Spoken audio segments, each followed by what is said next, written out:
بسم الله الرحمن الرحيم نحمده ونصلي على رسوله الكريم أما بعد أعوذ بالله من الشيطان الرجيم بسم الله الرحمن الرحيم ذلك فضل الله يؤتيه من يشاء والله ذو الفضل العظيم صدق الله العظيم وصدق رسوله النبي الكريم ونحن على ذلك لمن الشاهدين والشاكرين والحمد لله رب العالمين درود شریف پڑھ لیتے ہیں۔ اللهم صل على محمد النبي الأمي وعلى آله وسلم تسلیما۔ برادران اسلام، السلام علیکم ورحمۃ اللہ وبرکاتہ۔ آج آپ کے سامنے گجرات کی کچھ مختصر تاریخ کے بارے میں چند باتیں عرض کرنے کی جسارت کر رہا ہوں۔ اللہ تعالیٰ سے دعا کرتے ہیں کہ اللہ تعالیٰ میری زبان سے صحیح بات کہنے کی توفیق عطا فرمائے، اور اللہ تعالیٰ ہم تمام کو صحیح بات سمجھنے کی بھی توفیق عطا فرمائے۔ عزیز بھائیو، ہمارے بزرگوں نے اور ہمارے سلف نے سب سے پہلے 15 ہجری میں اپنی فوج لیے ہوئے سواحل گجرات پر قدم رکھا،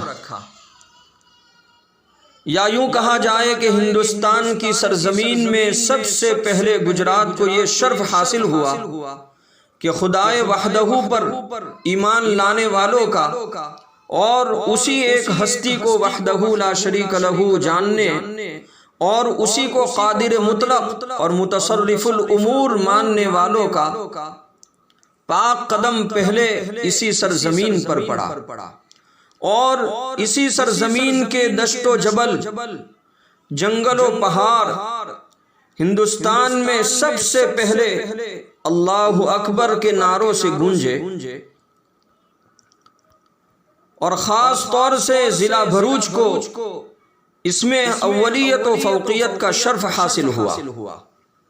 حضرت مولانا علی میاں صاحب ندوی رحمۃ اللہ علیہ کے والد محترم حضرت مولانا حکیم سید عبد الحی صاحب رائے بریلوی رحمۃ اللہ علیہ نے یاد ایام میں لکھا ہے کہ ان فدائیان اسلام کی پاکیزہ صورتیں اس سرزمین کے آغوش محبت میں گنج بے رنج کی طرح مدفون ہوئی۔ اگرچہ ہم کو اس کنز مخفی کا پتہ نہیں ہے، مگر یقینی ہے کہ بمبئی اور بھروچ کے گرد و نواح میں یہ خزانہ سپرد خاک ہوا ہوگا، اس لیے معمولی جگہ نہیں ہے۔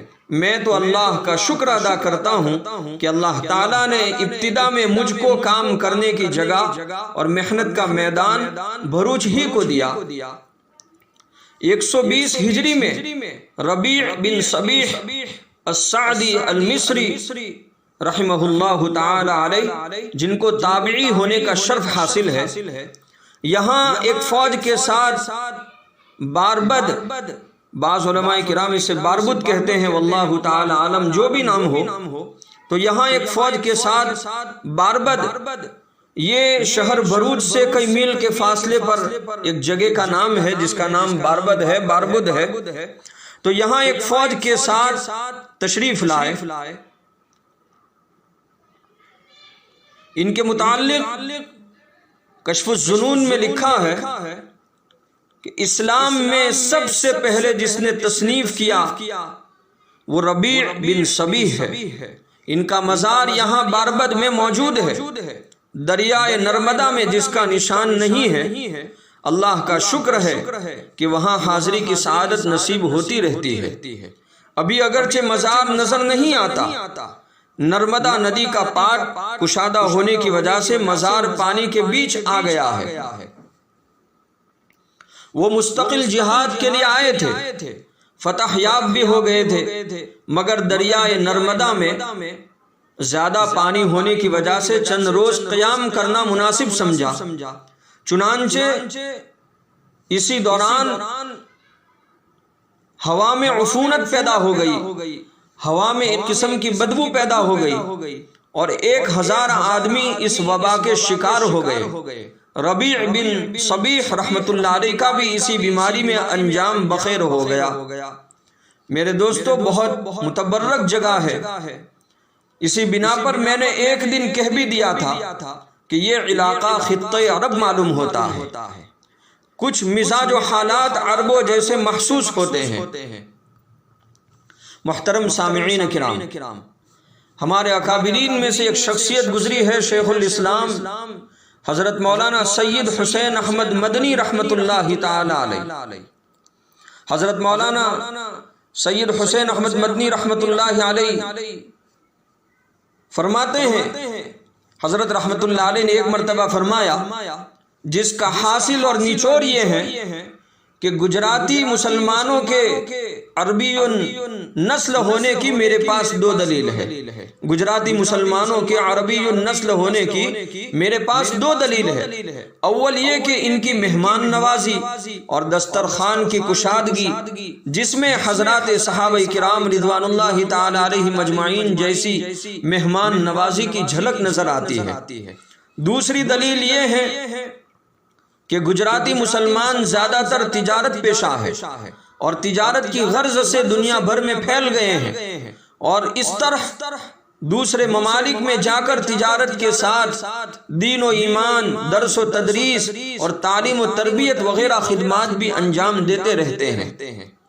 اصحاب رسول اللہ صلی اللہ تعالی علیہ وسلم تاجر کی حیثیت سے دنیا میں پھیلے اور اخلاص و للہیت، ایماندارانہ معاملات اور اخلاقی بلندیوں سے دنیا میں اسلام پھیلاتے چلے گئے۔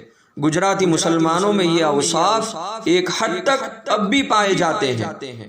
فالحمدللہ علی ذالک، الحمدللہ الذی بنعمتہ تتم الصالحات وما علینا الا البلاغ۔ السلام علیکم ورحمۃ اللہ وبرکاتہ۔ بسم اللہ الرحمن